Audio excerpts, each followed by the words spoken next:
aí, mulherada do TPM, hoje o nosso tema é sobre tabu na maternidade. E dentro desse tabu temos o quê? A sobrecarga feminina, a sobrecarga da mãe. Vocês sabiam que 11 milhões de mães são mães sozinhas no Brasil? E dentro desses 11 milhões, 90% são mães negras. E é por isso que eu chamei aqui uma convidada super especial para a gente bater um papo sobre dividir nossas experiências e falar sobre isso. Sobre esse tabu interessantíssimo, onde sempre tem uma mãe perfeita. Eu costumo dizer, toda mãe é perfeita, até ser mãe. Por isso eu convidei a Laila Alencar para a gente conversar sobre isso, sobre maternidade, tabu da maternidade, sobre a mãe negra, sobre essa sobrecarga feminina, né, que a gente pode dizer, não é sobrecarga materna, mas sim feminina, porque antes de ser mãe nós somos mulheres. Quem é a mulher Laila? É difícil dividir a mulher Laila da mãe Laila. Então eu vou dizer que eu sou Laila Alencar, sou advogada, estou membro da Comissão de Igualdade Racial da OAB Amazonas, faço parte de um coletivo de mulher negra, mas antes de tudo isso e prioritariamente a tudo isso, eu sou mãe do Murilo. Né? Eu, além de tudo isso, também sou esposa, sou filha, sou neta, bem participativa, inclusive, nessas funções. E é isso. Eu não conseguiria te dizer exatamente quem eu sou, porque todo dia a gente precisa vestir uma capa diferente e enfrentar novos desafios. E é isso. Tu falaste o ponto certo da maternidade. A gente, depois que vira mãe, sou mãe também, a gente deixa de ser um pouco a mulher e passa a ser ali em primeiro plano. Lógico que a gente sempre prioriza nossos filhos. A mãe do fulaninho, né? Eu sou a mãe da Maria Flor e depois eu sou a mulher Paula Vianês, jornalista, bacharel em Direito e assim vai. Eu queria saber tua opinião, Laila, em todos os aspectos gerais ali da maternidade, da mulher negra, principalmente. Eu quero muito entender esse perfil, porque eu tenho um convívio diário, né, com várias mães. Eu tenho um grupo de mães e esses grupos de vários nichos ali que a minha filha participa, escola, esporte, nós temos assim um direcionamento do que a gente vive no nosso dia a dia de várias experiências diferentes. Essa sobrecarga feminina, esse dado que é muito forte aqui no Brasil, né? Sobre a sobrecarga feminina da mãe, não só da mãe em si, mas a mãe negra, que normalmente é uma mãe solo, né? É um dado altíssimo. E é triste que seja normalmente solo, né? É triste que seja normalizado por todas essas respostas em estatísticas que a mulher negra passe por mais dificuldades nesse país, né? E isso é muito interessante, Paula, porque a gente costuma dizer que a mulher negra ela é a base da nossa sociedade. Então, quando a gente fala dos nossos grupos, dos nossos filhos que estão na escola, dos grupos de mães com os quais a gente tem contato, a gente se coloca e se vê e enxerga, e óbvio, nós temos muitas dificuldades e são legítimas, reclamações inclusive pertinentes, mas a gente está num lugar que muitas vezes não nos faz perceber o quanto esse dado que nos choca é o comum. 11 milhões de mulheres neste país criam seus filhos sozinhas. A esmagadora maioria dessas mulheres é composta por mulheres negras. E se a gente for ver onde é que estão essas mulheres negras no dia a dia, elas estão cuidando de filhos de mulheres que não são negras. Então, onde é que a gente se surpreende? A gente, olhando para o lado, a gente consegue ver essa realidade e é doloroso. Como é que está o convívio? Quem é que está abraçando essa mulher? Quem é que está cuidando dessa mulher? Quem é que está cuidando do filho dessa mulher? A comunidade que essa mulher vive é uma comunidade que ampara? É uma comunidade que isola? Quais são as políticas públicas? Quais são as legislações? Como é que essa mulher está sendo retratada na TV? Quando a gente traz esse bate-papo, a gente coloca essa mulher no centro de uma discussão como um protagonismo, no sentido de buscar para ela as soluções, ou a gente coloca num lugar de, putz, que dó, que pena, entendeu? Isso se dá a tal da sobrecarga nessas mulheres ou nas mulheres no geral, de todas as mães. Essa sobrecarga vem do quê? É um fator social, a gente pode dizer que é uma cobrança excessiva dessa mãe moderna, porque o que a gente pode puxar aí, Laila? Como eram nossos antepassados? Como é que as nossas mães viviam com as nossas avós viviam? Se a gente levar para a modernidade agora, a gente, uma mãe de classe média, né, vamos colocar aí, A gente vive isolada dentro de apartamento. E como é que tu pode me pontuar nesse sentido? O que acontece com as mães de antigamente para as mães atuais? Por que nós não temos mais a tal rede de apoio com tanta facilidade como a gente sentia? Vale lembrar uma história muito interessante. A minha mãe não me informou que a maternidade era difícil. E no dia que a minha filha nasceu, eu cobrei dela. Eu disse, por que você não me falou que era tão difícil? Ali uma semana, né? Eu disse, mãe, tu não me contaste sobre isso. E ela disse, mas eu precisava? Também não me avisaram. Então, eu queria saber, assim, como era antigamente? O que tu achas dessa tal rede de apoio que hoje fica mais difícil pra gente? É porque a gente tá isolada? É porque mudou? O que acontece? Eu vou daqui para trás, né? Vou tentar fazer uma linha voltando. A minha mãe, ela me avisou das dificuldades da maternidade, mas as dificuldades que ela me apresentou são totalmente diferentes das dificuldades que eu enfrento. Muitas vantagens, muitos privilégios eu tenho e ela não teve na época que eu tinha idade que meu filho tem hoje, mas esse lance da rede de apoio. Naquela época, nos anos 90, quando eu nasci, minha mãe podia contar com a sogra e com a mãe para que ela pudesse trabalhar. Eu tenho a minha mãe trabalhando enquanto posso contar com ela de alguma forma, mas não como ela podia contar com as minhas avós.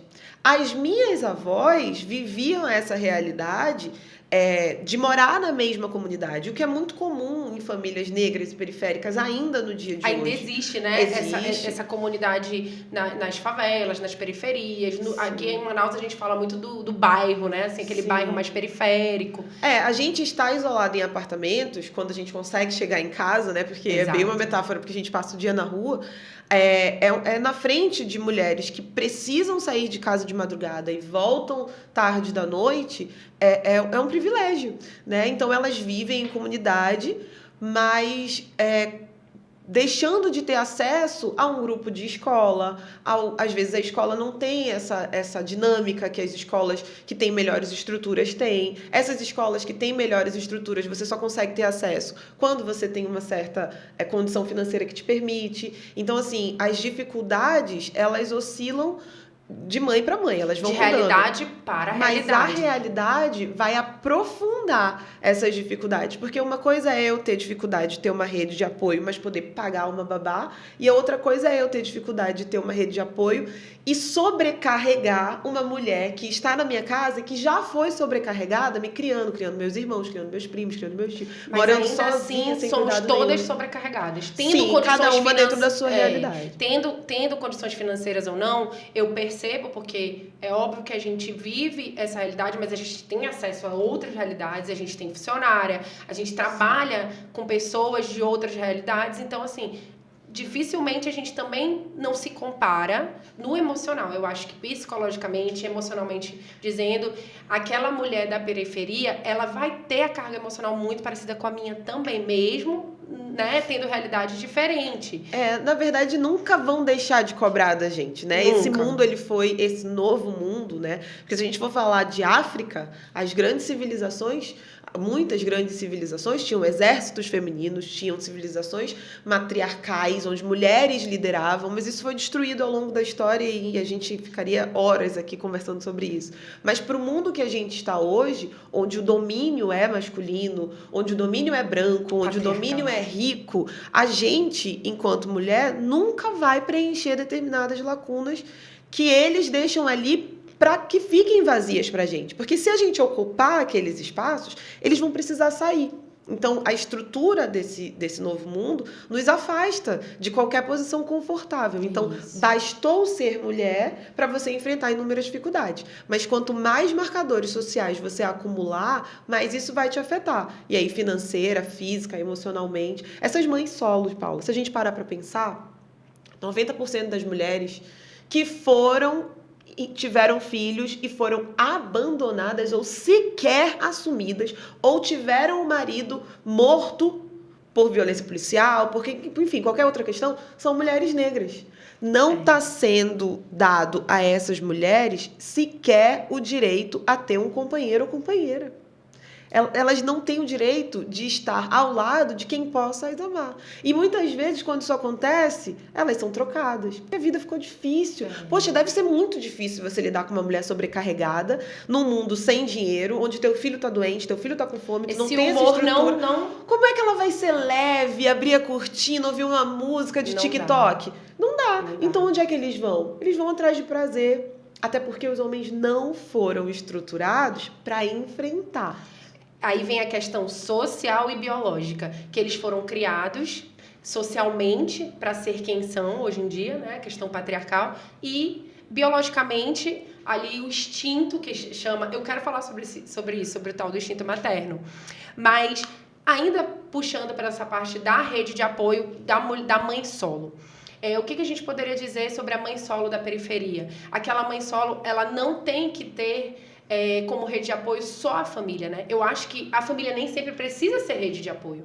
Ela precisa encontrar ali na sociedade em si, no governo, o que é rede de apoio pra gente na visão ali governamental. A escola, o postinho de saúde. Então, ela tem que ser atendida de forma, né, acolhida. Digna, pelo menos. Exatamente. Então, isso é uma rede de apoio, né? Com certeza. A comunidade escolar, eu costumo chamar a escola de comunidade escolar, porque lá não tem só os professores, não é só pedagogia, não é só aquela didática. A gente tem ali, desde o tio que recebe as crianças, até a tia que entrega as crianças, que mede a febre das crianças, a que entra em contato contigo. Todo aquele pessoal faz parte da educação do teu filho.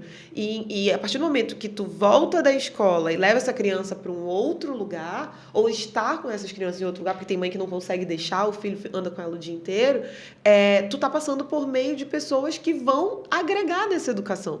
Então, eu penso que a rede de apoio, ela é a comunidade que você vive. Só que existe o apoio direto, o apoio indireto, o apoio básico, o apoio essencial. Existem várias formas de pensar o apoio, na minha perspectiva. Essa criança, na questão do apoio escolar, por exemplo, essa mãe que vive em comunidade, criar grupos de mães. O que tu acha sobre isso? Assim, você conviver em grupos de mães para criar também uma rede de apoio?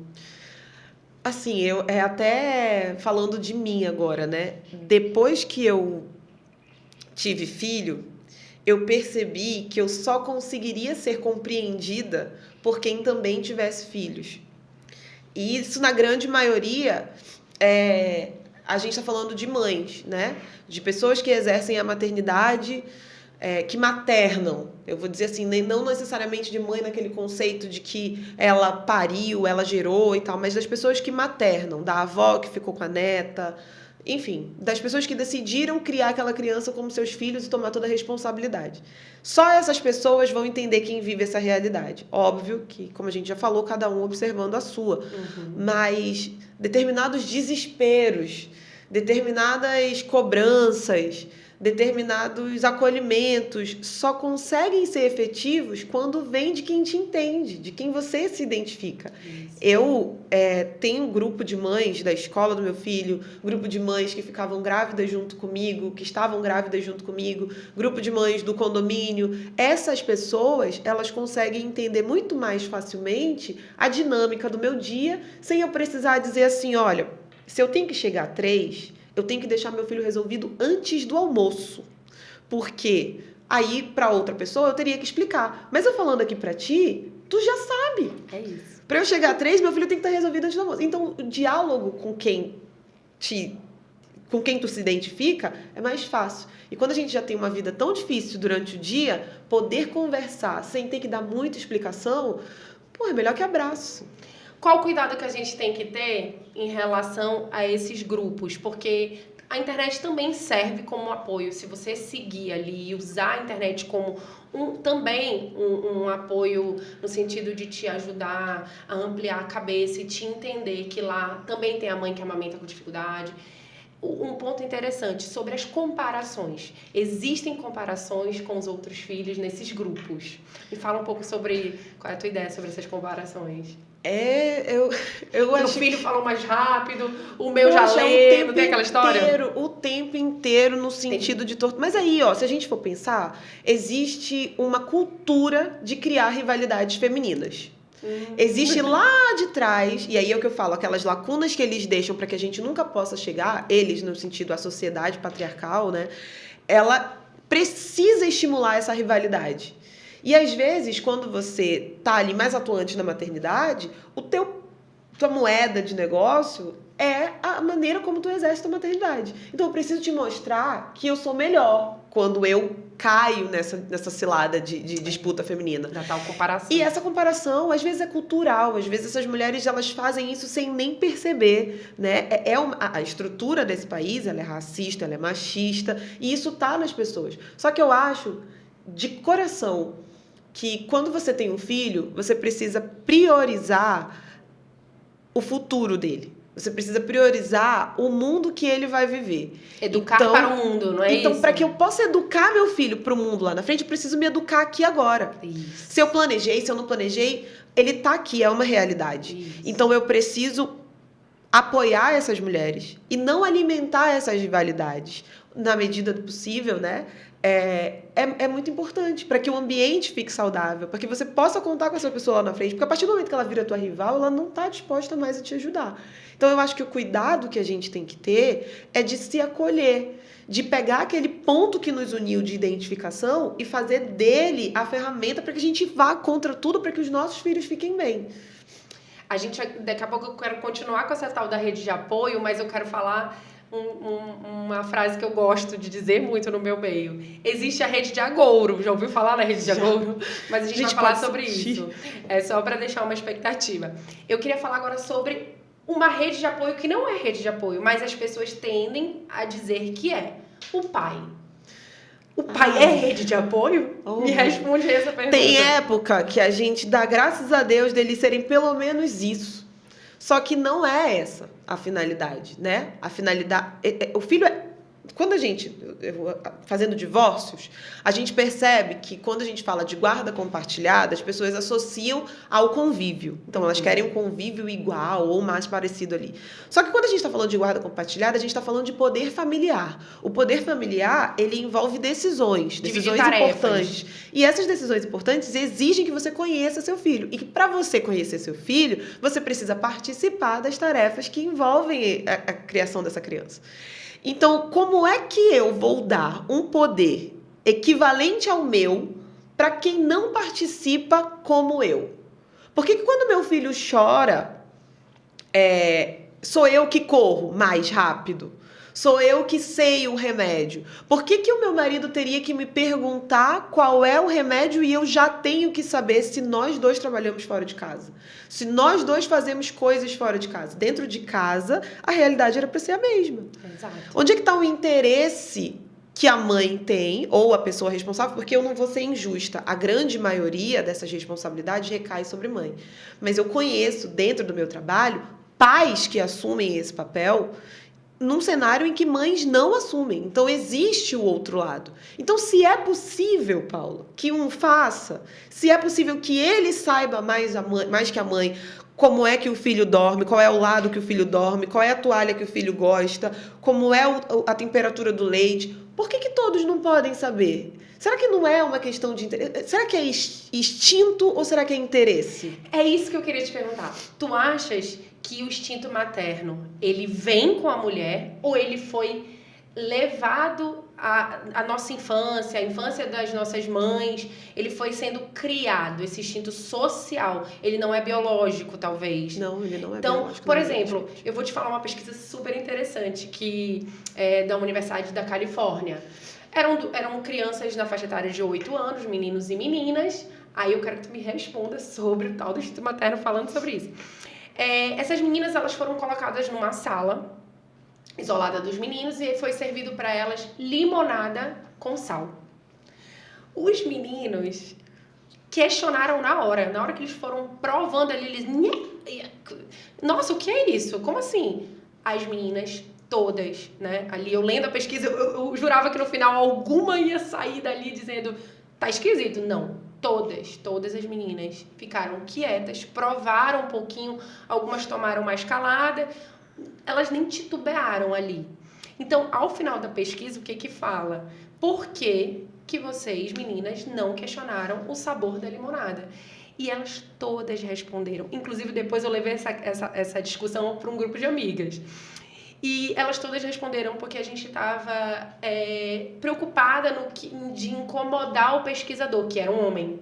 Então, assim, elas ficaram durante a pesquisa com aquela limonada ali quietas, não atrapalhando toda a situação, né? Essa menina de 8 anos, poderia ter sido eu, poderia ter sido a Laila. A gente foi educada ali desde cedo a ser boas meninas, né? E os meninos não. Eles questionaram na hora, porque eles mal tiram o prato da mesa, né? Então, a minha pergunta é, em relação a essa pesquisa, mas ainda te falando sobre eu ter levado na discussão das mães. Eu perguntei delas, vocês iam questionar? A maioria delas responderam, depende de onde eu estivesse, como seria o ambiente. Então, a gente muito cedo é educada, eu sou mãe de menina. E realmente eu assim, muitas vezes eu caio ali na armadilha de dizer, você precisa ser uma boa menina, porque eu fui educada a ser uma boa menina. Então, é biológico o instinto materno ou não é? Laila, eu vou dizer que essa é a minha perspectiva pessoal. Eu jamais vou ignorar as conexões espirituais, sobrenaturais, de energia, mas eu imagino que todas as formas de relacionar-se, elas são construídas. Então, existe aquela conexão que é construída desde a barriga, para a mãe que cuida, que conhece, que percebe horário, que tá conectada, que tem interesse, que quer, que fica. E tem as mães que não passam por isso. Tem as mães que se afastam disso. Então, não tenho como dizer que daqui a 10 anos, você sem ver seu filho, você vai ter a mesma percepção, sentido, intuição, seja lá o que for, que eu que estou há 10 anos com o meu filho do ladinho. Então, eu não consigo acreditar que isso é uma coisa inerente à mulher. Até porque existem... esse fator biológico, para mim, ele é muito pouco influente no maternar, né? Existem mulheres trans que maternam. Existem homens... E as mães que adotam? Existem homens que exercem o que a gente acaba chamando de paternidade porque eles são os homens, mas que socialmente é conhecido como o que a gente faz maternando. Existem mães que adotam. Então, existem avós que criam. Então, eu penso que as relações, elas são construídas. Por isso que eu falo que não é instinto, é interesse. Mas tem um ponto cultural muito importante. É tão cruel que nós, mulheres, não tenhamos a liberdade de ser que os homens têm. Eles podem reclamar. Eles podem andar amassado, eles podem ter cabelo grisalho, eles podem engordar, eles podem encher a cara, eles podem fazer tudo isso eles podem abandonar 90%, 11 milhões de mulheres e não serem criticados. Eles não são dados. No teu dia a dia como advogada, tu vê muito isso, né? Eu fiz um projeto pro bono para mães negras solo, porque eu não aguentava mais ver aquelas mulheres passando por tudo que elas passam, deixando de trabalhar, ficando horas na fila da defensoria, que tenta abraçar, mas não consegue abraçar todos aqueles interesses, porque é esmagadora a maioria de pessoas negras que precisam desse suporte e simplesmente não tem. Então, culturalmente, nós mulheres somos colocadas numa situação muito difícil. E quando nós vamos nessa... Porque aí eu falo por causa disso, né? Essas crianças podadas desde muito cedo, sem essa liberdade de ser, que não conseguem reclamar para não deixar o tio triste, elas também não existem. Essas meninas, né? Essas meninas. Elas também não existem. E aí eu te falo porque eu não fui uma menina podada. Eu com certeza teria dito, tio, acho que vocês colocaram sal. Mas sabe o que fez de mim?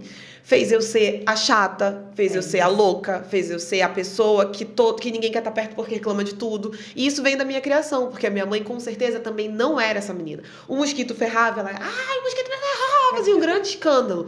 E quando você educa a sua criança a liberar as emoções na maneira como elas sentem, a sociedade faz essa criança se podar de outra forma.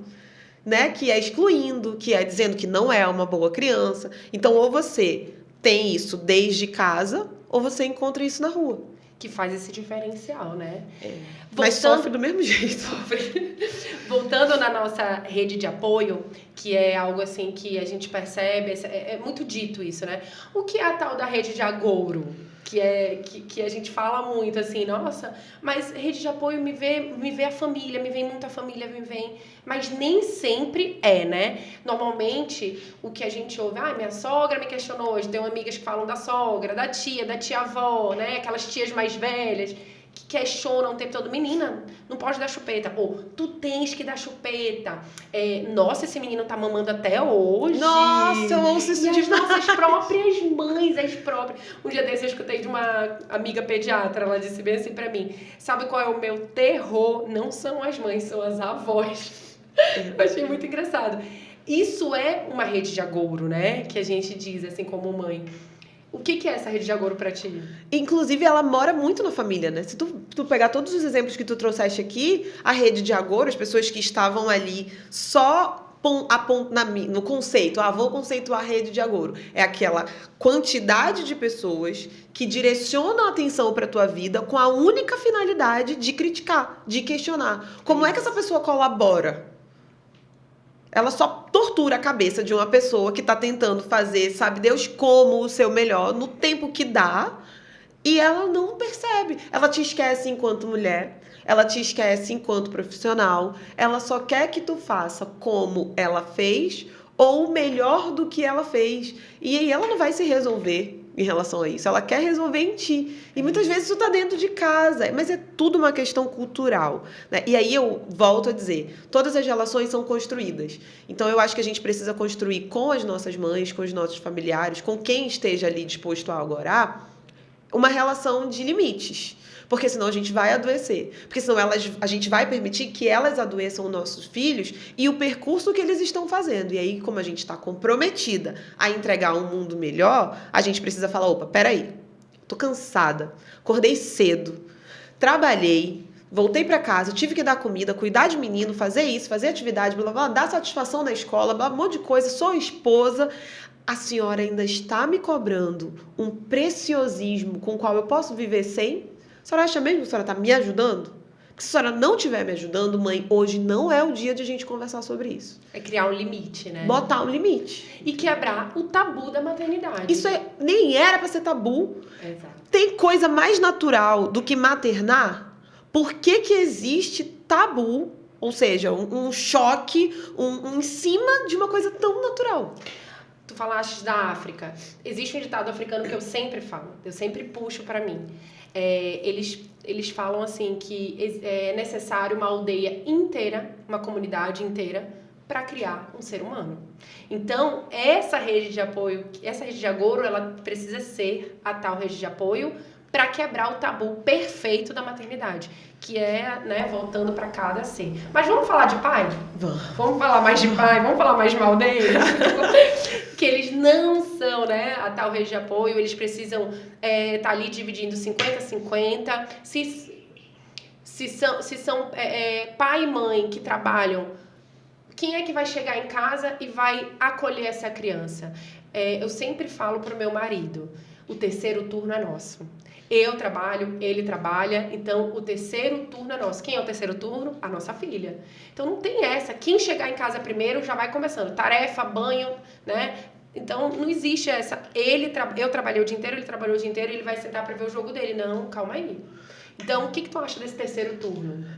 É muito complicado, porque assim, enquanto a gente tá lá no primeiro e no segundo turno, a nossa cabeça também tá na maternidade, né? Tu não faz o teu primeiro turno sem pensar na Flor em um momento. Não. Tu não faz o teu segundo sem pensar na Flor em um momento. Mas eles conseguem, muitas vezes, ficar 90 minutos assistindo um jogo e esquecer.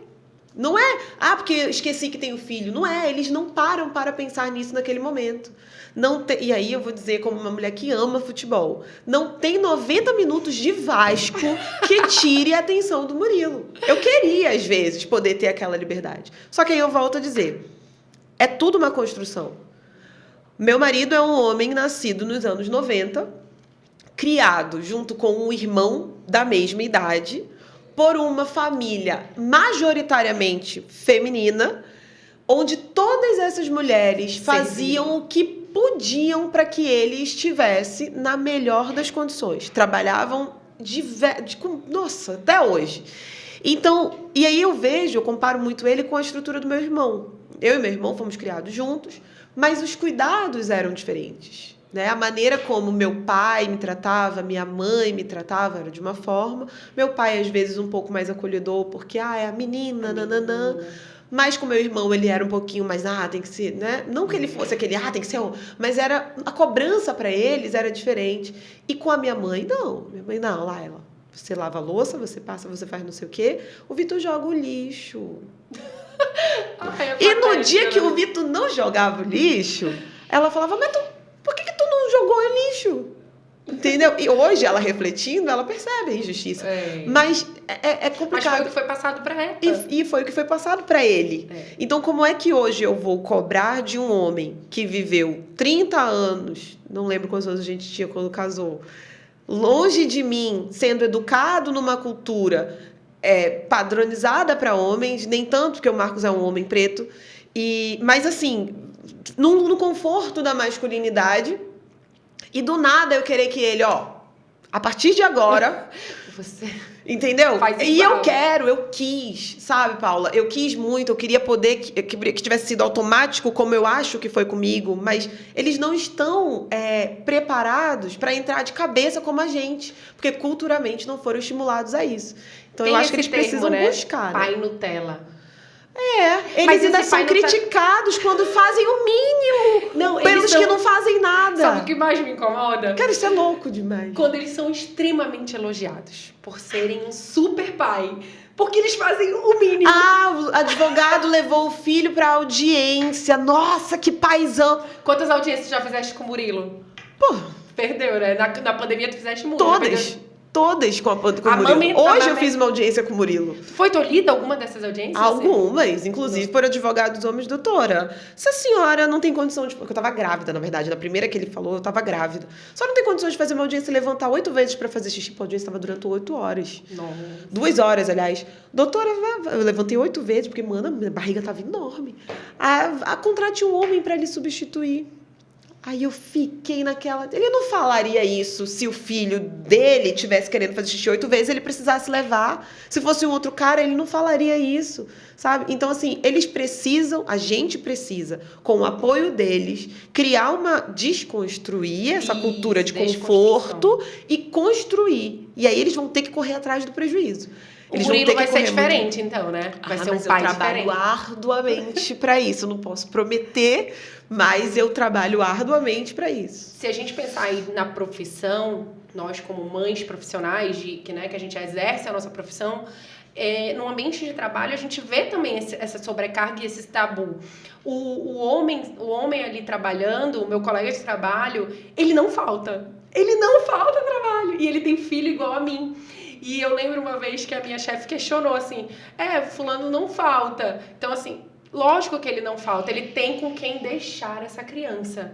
Eu sempre brinco isso com meu marido. Ele, eu tenho que fazer tal coisa, eu vou fazer tal coisa. Eu falei, mas tu não me avisaste. Aí ele diz assim, não, mas foi que de última hora. Eu, antes de fazer tal coisa e marcar tal coisa, eu sempre aviso, olha, a Maria Flor vai ficar contigo. Ele já tem certeza com quem ele tem...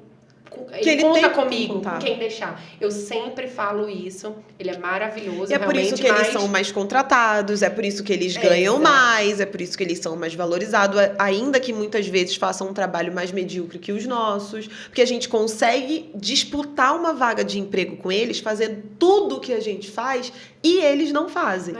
Mas a gente ganha menos, mais a gente é mais criticada, mais a gente é menos Quantas vezes vai ser menor? Porque o nosso estresse é muito difícil, né? A gente cuida desse pai que tá trabalhando. Também. Quando ele chega em casa, a mesa vai estar, né? Eu já orientei 15 vezes a minha funcionária para que ele chegue em casa, a comidinha esteja bem quietinha. E quando a gente não cuida, que a gente é criticada, abandonada, largada, trocada, quando a gente não cuida, quando a gente se dá ao luxo de lavar o nosso cabelo, ficar 1 hora dentro do banheiro.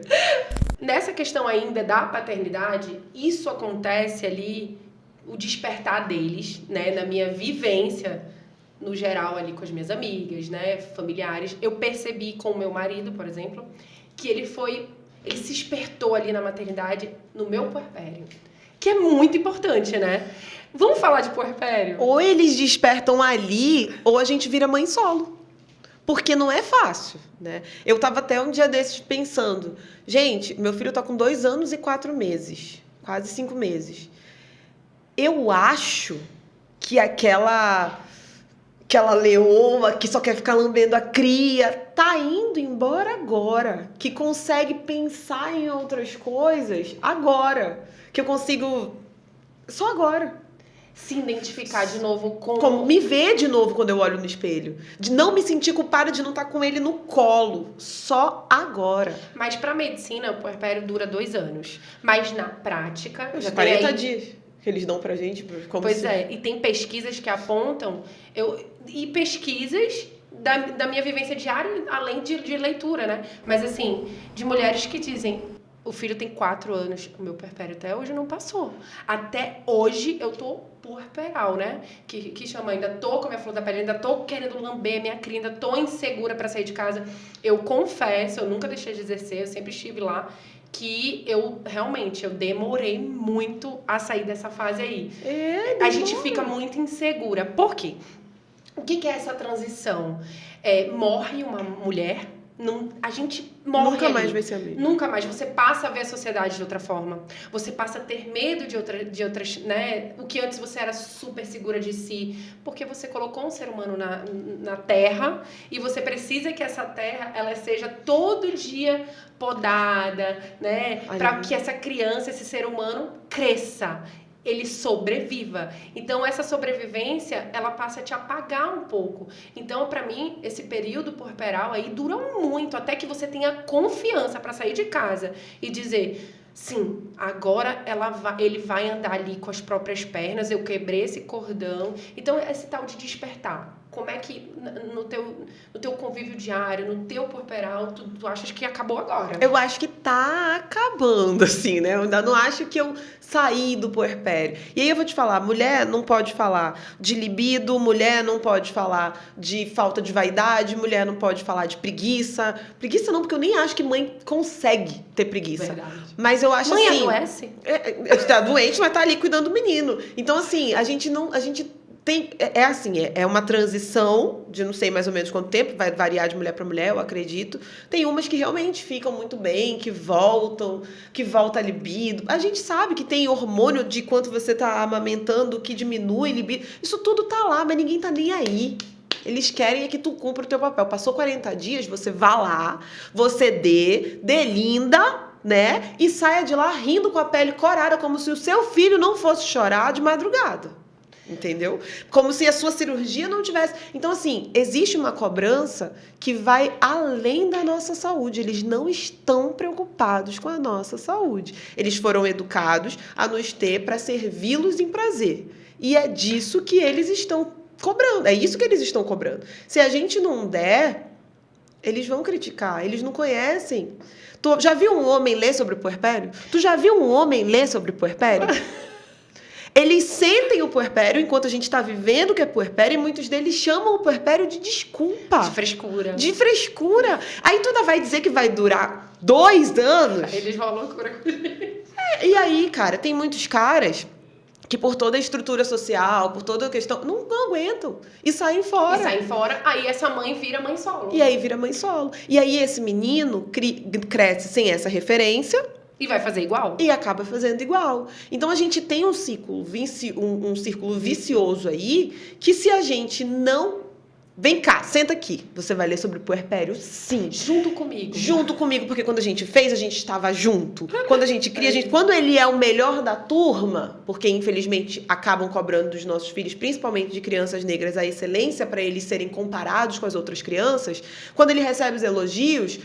Os pais são elogiados. É isso. Então, se quando eu me desdobro para ele ser essa criança que todo mundo elogia, o elogio vai para os dois, quando eu precisar de colo para isso, é o seu que eu quero. E você não vai sair daqui.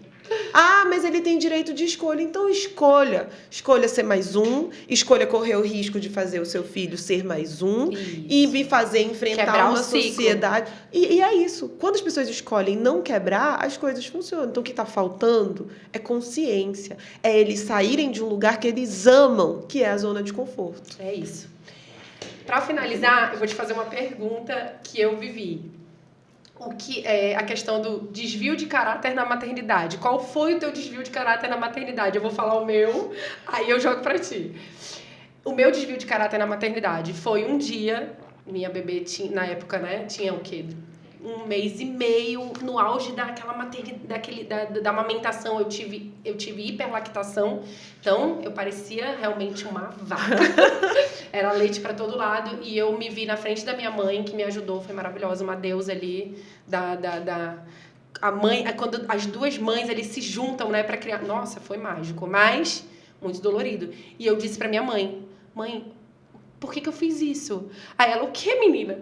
Por que eu fui ter essa criança? Então, eu me vi num milésimo de segundo querendo jogar fora aquele bebê. Eu digo assim, é o desvio de caráter da maternidade. Eu tive por alguns milésimos de segundo e eu ainda brinquei. Eu vou levar hater na internet, mas eu brinquei. Eu disse, por isso que tem mãe que joga no lixo.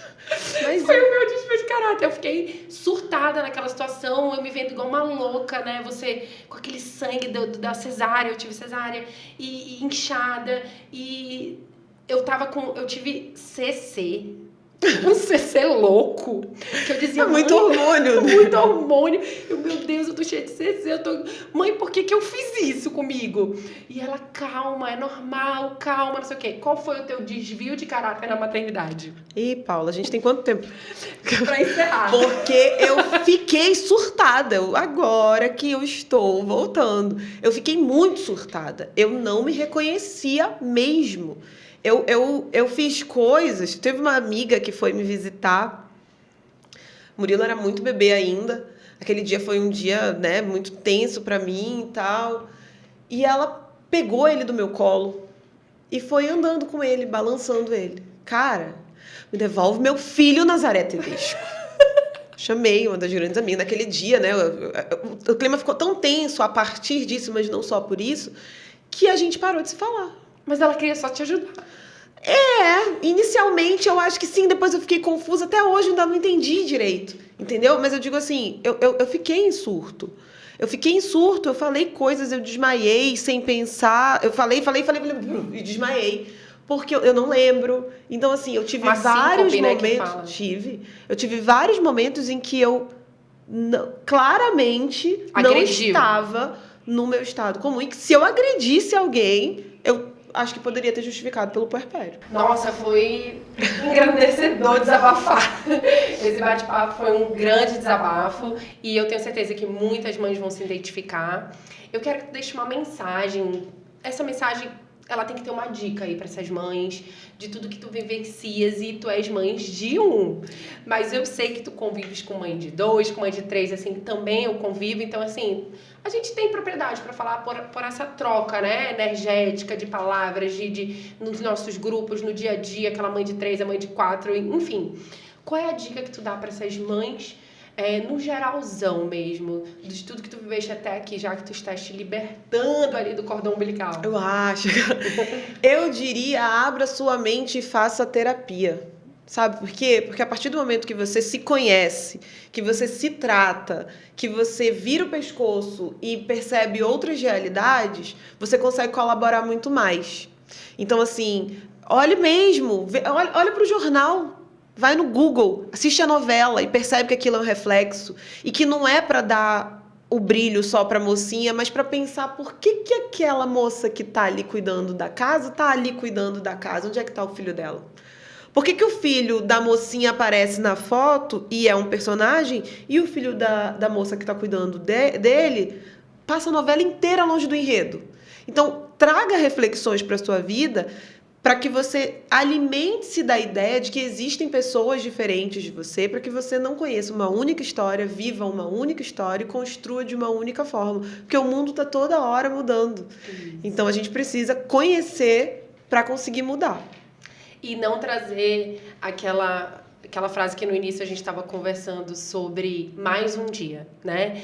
É difícil levar na romantização. Eu romantizei muito a minha maternidade no início e hoje eu percebo que realmente a gente precisa da tal da leveza de eu venci mais um dia, aí quando é de manhã para acordar, para arrumar para a escola, a gente diz mais um dia. Que o meu bebê, o meu menino, a minha menininha, os meus filhos sobreviveram à minha sobrecarga materna, né? E que a gente quebre esse tabu aí na internet, no nosso dia a dia, que a gente possa somar sem criticar, que a gente possa ter uma troca sem comparações. Porque eu acho que o que mata, eu diria aqui, né? Eu daria dica aqui para as mães. Gente, o que mata nosso dia a dia na maternidade é você chegar ali numa conversa, numa sorveteria. Ai, porque a minha filha já está, tipo assim, falando línguas, 59 línguas, e a tua mal está falando português. É um desserviço. Então, é um desserviço, não compare. Se você quer falar, a gente tende a elogiar os nossos filhos, porque o nosso trabalho está sendo bem feito. Faça isso sem diminuir o outro, sem comparar. Nossa, eu lutei tanto, deu tudo certo, e a minha bebê já está lendo. Nossa, que bacana e tal. Perceba o momento, né? Exato. Olha para o outro para ver se ele está conseguindo ouvir aquilo. Falta um pouquinho de empatia. O bom senso, né? Na vida, não só na maternidade, o bom senso, ele é bem-vindo. Ai, Laila, obrigada. Amei. A nossa conversa não foi uma conversa, foi um desabafo. Foi uma terapia. Conta comigo, cara. Vamos fazer mais vezes isso fora daqui e vamos tomar um café. Eu não bebo, mas eu tomo muito café. Eu também tomo muito café. Vai dar super certo. A gente faz um bolo, assa um frango, sei lá, mas a gente desabafa aí e chega em casa com aquela perspectiva de que não é só com a gente, né? Que do lado, na vizinha, na prima, nos amigos, todo mundo vive uma sobrecarga e o tal do tabu na maternidade. Isso, obrigada. E é isso, o episódio de hoje foi maravilhoso, sobre maternidade, sobre o tabu na maternidade, cheio de informações educativas, um desabafo interessantíssimo da nossa convidada, que eu tenho certeza que você vai se identificar. Encaminhe esse episódio para sua amiga, para sua colega, para o pai que acabou de ser pai e ainda não caiu a ficha, muito interessante mandar para os pais também.